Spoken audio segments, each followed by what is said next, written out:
قرآن مجید جو ہے it's not just a book for Muslims, it's a book for mankind. یہ ہم لوگ ہیں کہ اس کتاب کو مسلمانوں کی کتاب بنا دیا، اور جب ہم نے اس کتاب کو مسلمانوں کی کتاب بنا دیا ہے تو پھر اس کا ایک نتیجہ یہ نکلا ہے کہ ہم نے اپنے آپ کو باقی دنیا سے کاٹ لیا۔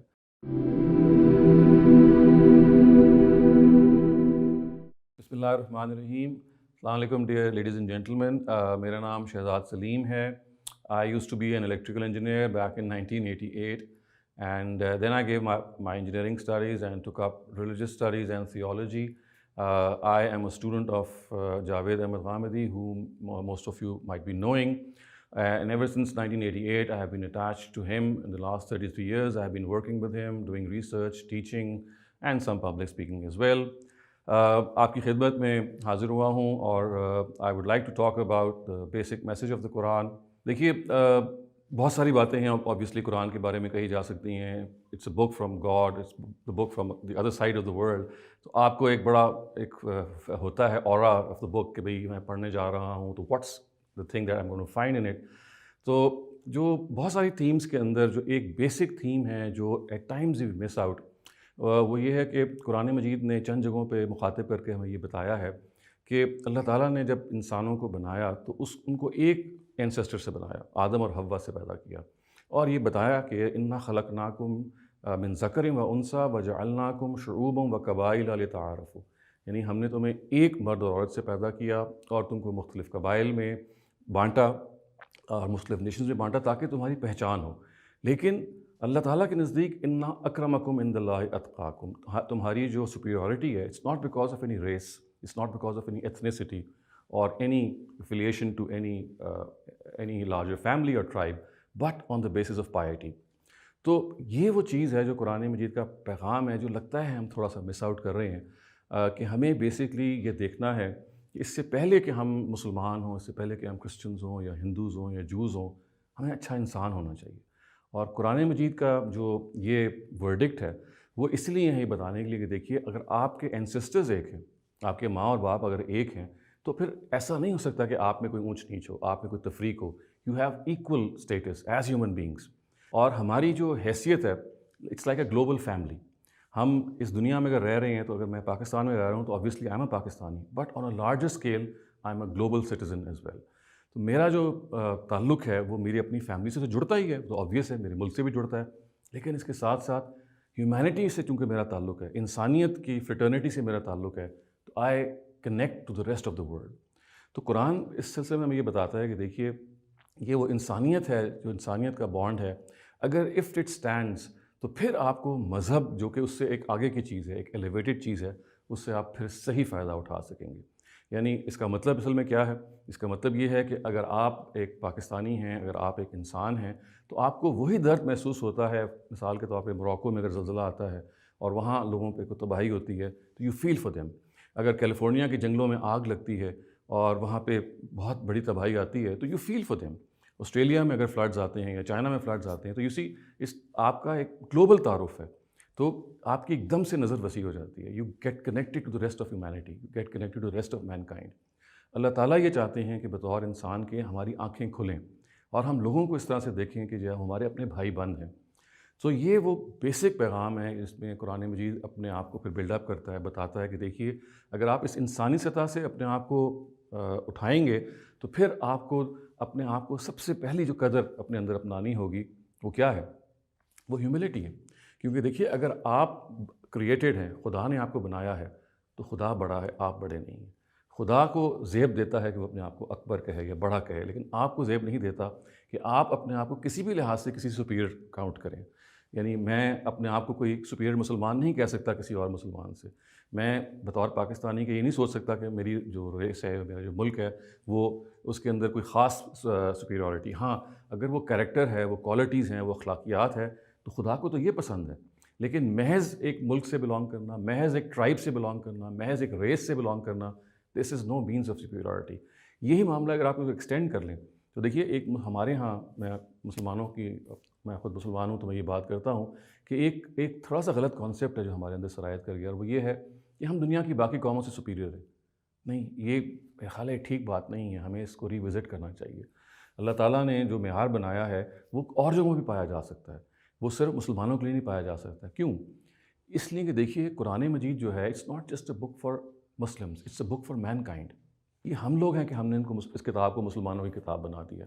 اور جب ہم نے اس کتاب کو مسلمانوں کی کتاب بنا دیا ہے تو پھر اس کا ایک نتیجہ یہ نکلا ہے کہ ہم نے اپنے آپ کو باقی دنیا سے کاٹ لیا. یعنی یہ کتاب وہ کتاب ہے کہ جو تسلسل میں نازل ہوئی ہے پچھلی کتابوں کے، یعنی تورات ہے، انجیل ہے، زبور ہے، اور it's spring from the same fountain. یہ اسی سورج کی شعائیں ہیں، ایک ہی سورج کی شعائیں ہیں جو ہم تک پہنچتی ہیں. تو ہم اصل میں جب قرآن سے صرف اپنے آپ کو تمسک اختیار کرتے ہیں، we adapt Quran and we think that the rest of the books they are not worthy of any attention, تو یہ ایک درست رویہ نہیں ہے. قرآن کا تو شروع میں ہی آپ کو بتا دیا گیا کہ آپ کو ایمان لے کے آنا ہے بقیہ کتابوں پہ بھی. اب آپ مجھے بتائیں کہ کیا آپ بلائنڈ ایمان لے کے آئیں گے؟ نہیں لیں گے نا. آپ سوچ کے لے کے آئیں گے، آپ سمجھ کے لے کے آئیں گے. وہ سوچ سمجھ کے کیسے لے کے آئیں گے کہ آپ پڑھیں گے. اگر آپ دوسروں کی کتابوں کو پڑھے بغیر ریجیکٹ کر دیں گے تو یہ تو صحیح رویہ نہیں ہے، کیونکہ ایمان اس چیز پہ لایا جاتا ہے جو کہ آپ سمجھتے ہیں. یہ کوئی ایبسٹریکٹ چیز تو نہیں ہے. تو اگر آپ کو پچھلی کتابوں پر ایمان، جس میں قرآن جگہ جگہ کہتا ہے اگر آپ نے ایمان لانا ہے تو it has to be after reading them, which actually brings us to the subject of today in a more forceful way. اور وہ یہ ہے کہ دیکھیے اگر آپ نے قرآن کے بارے میں یہ ساری باتیں جو میں عرض کر رہا ہوں جاننی ہیں تو اس کا دروازہ کیا ہے؟ اس کا دروازہ یہ کہ آپ کو قرآن ہمیں پڑھنا ہے. یعنی قرآن کو بائی روٹ یاد کر لینا یا بعض اوکیزن پہ پڑھ لینا، یہ تو قرآن کا کوئی یوز نہیں ہے. قرآن تو اس لیے تو نہیں نازل ہوا تھا. قرآن نازل ہوا تھا کہ وہ آپ کے لیے ہدایت کی کتاب بنے. وہ نازل ہوا تھا کہ آپ کے اندر ہیوملٹی پیدا کرے. وہ نازل ہوا تھا کہ آپ کے اندر سیلف اکاؤنٹیبلٹی پیدا کرے. دیکھیے یہ ہم اکثر سوچتے ہیں کہ سوسائٹی میں خرابی ہے، سوسائٹی میں یہ ہے، فلاں ہے، فلاں پولیٹیکل پارٹی کا یہ قصور ہے، فلاں سیکشن آف سوسائٹی کا یہ قصور ہے. قرآن یہ کہتا ہے کہ یہ نہیں، یہ بات کی بات ہے. پہلے دیکھو کہ آپ کا کیا قصور ہے. Self reflection, civil searching. تو سب سے پہلے سیلف اکاؤنٹیبلٹی، خود احتسابی. اپنے آپ کو جانیے، اپنے آپ کو پہچانیے، اور یہ دیکھیے کہ آپ ایک یونٹ ہیں، آپ کیا غلطی کر رہے ہیں اور آپ کیا کر سکتے ہیں. یہ مت سوچئے کہ دوسروں کے پاس کیا ہے. یہ سوچئے کہ آپ اللہ تعالیٰ کی طرف سے جس چیز کے اندر، جس امتحان میں ڈالے گئے آپ کو خدا نے کیا صلاحیتیں دی ہیں. You see each one of us has tremendous potential. جو سوکریٹیز نے کہا تھا نا، نو دائی سیلف. تو اپنے آپ کو پہچانیے. اور اس کا جو ایک طریقہ اللہ تعالیٰ نے رکھا اور وہ سارے انسانوں کو برابر کر کے رکھا، وہ پتہ ہے کیا ہے؟ وہ آپ کا کانشنس ہے، جو آپ کا ضمیر ہے. اگر وہ زندہ ہے تو کبھی جھوٹ نہیں بولتا. مر جائے تو ظاہر ہے ہم کچھ نہیں کہہ سکتے، لیکن اگر آپ کا ضمیر زندہ ہے تو اٹ ول نیور لائے.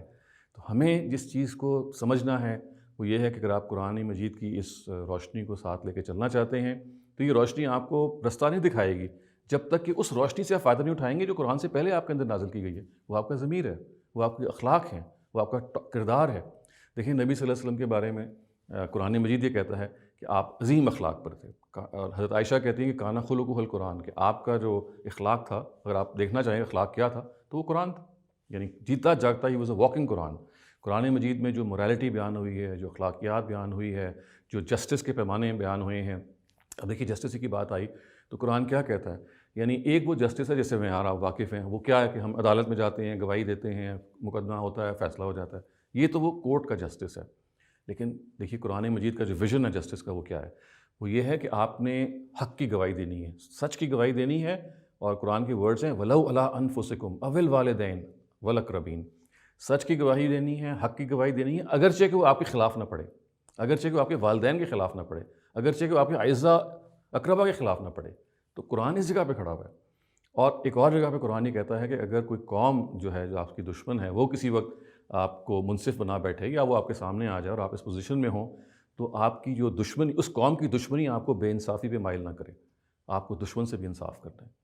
تو یہ پیمانے ہیں جو آپ کو دین دیتا ہے، وہ قرآن دیتا ہے. اور دیکھیے یہ جو میں آپ سے بات عرض کر رہا ہوں موریلٹی کی، اخلاقیات کی، یہ اس کو جوڑیں اس پہلی بات سے.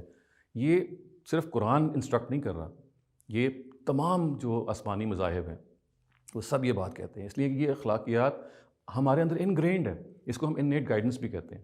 یہ فطری گائیڈنس ہے، یہ نیچر ہے آپ کی. آپ کو یہ محسوس ہوگا کہ آپ ایک، جسے کہتے ہیں نا کہ you flying in the air, آپ بڑے ہلکے پھلکے ہو گئے ہیں.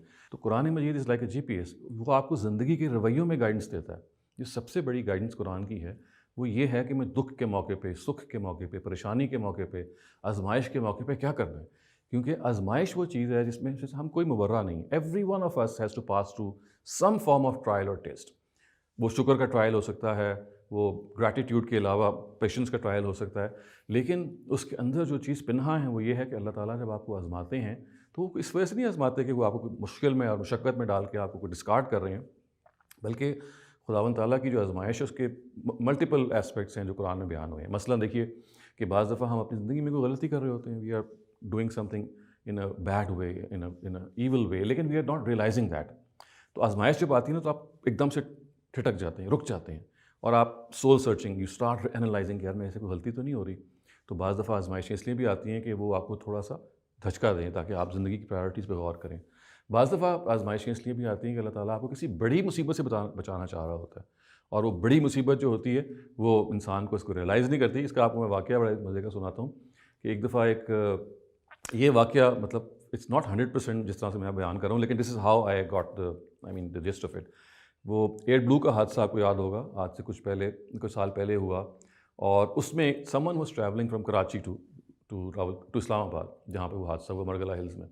And he had a huge business deal to crack, اور وہاں بہت ملینز اینڈ بلینز کا سودا تھا جو اس نے وہاں آ کے کسی فورن فرم سے کرنا تھا. تو جب وہ ایئرپورٹ پہنچا کراچی کے، تو اتفاق سے کراچی کے رش کی وجہ سے ہی گاٹ لیٹ، دروازے بند ہو گئے. اب وہ جا کے اس نے اسٹاف سے لڑنا شروع کر دیا. انہوں نے کہا جی ہم تو 15-20 منٹ پہلے you just shut the doors, you just کی ناٹ انٹر ناؤ. تو اس نے بڑی منتیں ترلے کی. اس نے کہا جی میرا اتنا نقصان ہو جائے گا، اور میرا اتنی لوکریٹو ڈیل ہے جو بالکل ستیہ ناس ہو جائے گی. مطلب ہی وینٹ تھرو لاٹ، ٹھیک ٹھاک، غصہ بھی اس نے کیا، لیکن ظاہر ہے جہاز کا دروازہ بند ہو چکا تھا. 50 منٹ کے بعد اطلاع آئی کہ جہاز کریش ہو گیا. اب دیکھیے مطلب اس کو آپ ذرا اسکیل ڈاؤن کر لیجئے کہ ایک آدمی کو 50 منٹ تک یہ محسوس ہوا کہ میری زندگی تباہ ہو گئی ہے، میرا کاروبار تباہ ہو گیا، بلینز اینڈ بلینز جو میں ایٹ اسٹیک تھے، آئی ہیو لاسٹ دیم. لیکن 50 منٹ میں پتہ چل گیا کہ بھئی وہ تو تباہ ہو گیا لیکن زندگی بچ گئی.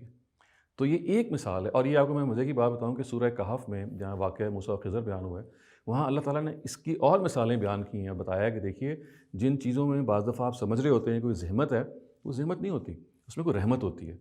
اور اس میں کوئی، اب دیکھیے سورہ کہف میں وہ واقعہ بیان ہوا ہے نا، آپ نے پڑھا ہوگا کہ کشتی جو تھی وہ حضرت خضر نے داغدار کر دی. آگے پتہ لگا جب بعد میں حضرت موسیٰ نے سوال کیا کہ بھئی آپ نے کشتی اچھی بھلی تھی، یو جسٹ اسپوائلڈ اٹ، اور آپ نے اس میں چھید کر دیا اور بالکل ستیہ ناس اس کا ہو گیا. تو انہوں نے کہا کہ دیکھو آگے ایک پائریٹ تھا، ایک کنگ تھا جس نے یہ ساری کشتیاں وہ پکڑ رہا تھا، اور یہ چونکہ اب اس میں سوراخ ہو گیا تھا، اٹ ہیڈ بیکم ڈیفیکٹیو، تو اس نے چھوڑ دیا. تو یہ بات اور ہے، اس نے اس کو ریپیئر کر لیا، and then ultimately it became okay. تو اب دیکھیے فار دا مومنٹ آپ کو لگا کہ جیسے ایک تباہی سی آ گئی، آپ کی کشتی جو ہے جو آپ کا تنہا سورس آف انکم تھی، لیکن یو ڈونٹ نو کہ اللہ تعالیٰ نے ایک بڑی زحمت سے بچا لیا کہ وہ کشتی اصل میں کوئی لوٹنے والا تھا. تو اس کی اتنی ایگزامپلز ہیں جو ہم قرآن کو سامنے رکھ کے اگر پڑھیں تو سمجھ میں آ جاتی ہے. آخر میں یہ آپ سے ضرور عرض کروں گا کہ دیکھیے اس کا ایک ہی طریقہ ہے کہ ہم قرآنک وزڈم سے اپنے آپ کو اٹیچ کریں، اور وہ یہ ہے کہ we have to be regular in reading the Quran. آپ کو اگر عربی نہیں آتی تو don't think that it's a handicap. It's of course it is a handicap, but it's not a handicap that can stop you from reading the Quran. ہر زبان میں قرآن کا ترجمہ ہو چکا ہوا ہے، بہت ساری زبانوں میں، اور جن زبانوں سے آپ واقف ہیں، میں واقف ہوں، اردو، انگریزی، عربی، فارسی، جرمن، چائنیز، اسپینش، فرینچ، ان سب میں آپ کو اچھے ترجمے مل جائیں گے جس زبان میں بھی ہوا ہوا ہے. قرآن مجید کا just keep good translation of the Quran besides your bed side.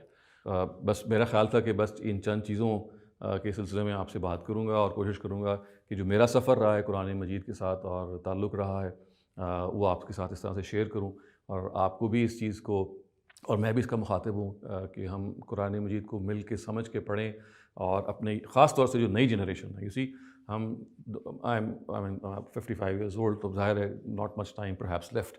تو لیکن ینگر جنریشن جو ہے تو ان کے پاس as parents, as grandparents, ہمارے پاس دینے کو بہت کچھ ہے. اور سب سے بڑی میراث جو ہم دے سکتے ہیں اپنی ینگر جنریشن کو، وہ سچ کی تلاش کی میراث ہے، کہ ان کے اندر یہ تڑپ پیدا کریں کہ دیکھو حقیقت کو تلاش کرو، سچ کو تلاش کرو، regardless of where you find it.